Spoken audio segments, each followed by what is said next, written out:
Good morning students. आज हम करेंगे अपना जटिल स्थायी ऊतक के बारे में आगे जानेंगे। लास्ट क्लास में हमने फ्लोएम जाइलम के बारे में जाना था। आज हम फ्लोएम के बारे में जानेंगे।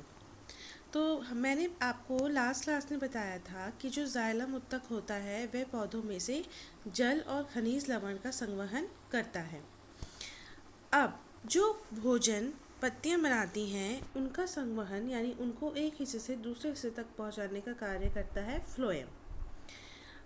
तो जैसा कि हमने जाना, पादपों में जड़ों द्वारा मिट्टी से जल और खनिज लवण के संवहन का कार्य जटिल स्थायी ऊतक जाइलम द्वारा संभव होता है। उसी प्रकार पत्तियों में बने भोजन को पादपों के विभिन्न हिस्सों तक पहुंचाने का कार्य दूसरे जटिल स्थायी ऊतक फ्लोएम द्वारा होता है, जिसे हम क्या कहते हैं? भोजन का स्थानांतरण, ना कि संवहन। अब हम देखते हैं फ्लोएम की जो कोशिकाएं होती हैं वह किस प्रकार की होती हैं, वह कितनी होती हैं।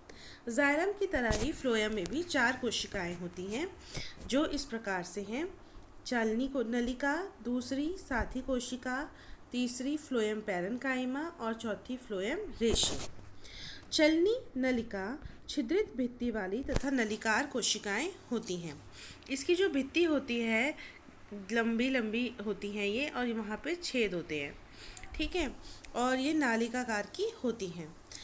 इनके साथ ही साथी कोशिकाएं होती हैं जिनमें केंद्रक होता है व अन्य कोशिकांग भी होते हैं। फ्लोएम पैरेन्काइमा जो है वो भी एक जीवित कोशिकाएं हैं। साथी कोशिकाएं, चलनी नलिकाएं तीनों ही जीवित हैं, किंतु फ्लोएम रेशे ये मृत कोशिकाओं के बने हुए होते हैं। जिस प्रकार से जाइलम में भी जो रेशे थे वो मृत कोशिकाओं के बने हुए थे, स्क्लेरेन्काइमा ऊतक थे, उसी प्रकार से फ्लोएम के रेशे भी मृत कोशिकाओं के बने होते हैं व ये इनको सपोर्ट देते हैं। इनके कार्य क्या होते हैं? फ्लोएम जो होता है वह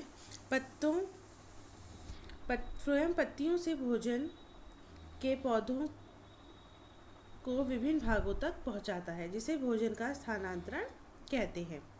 फ्लोएम ऊतक जाइलम के असमान पदार्थों को कोशिकाओं में दोनों दिशाओं में गति करा सकता है, यानी कि भोजन को वो नीचे की ओर भी पहुंचाता है क्योंकि तने को और जड़ों को भोजन चाहिए, और ऊपर की ओर भी पहुंचाता है क्योंकि पेड़ के ऊपरी भाग को भी भोजन चाहिए। किंतु जाइलम क्या करता था? वो केवल ऊपर की दिशा में ही गति करता था पदार्थ की, क्योंकि जो जल होता है वो मिट्टी में था, तो जल और खनिज लवण जो होते थे वो तने में से होते हुए ऊपरी भाग में जाते थे।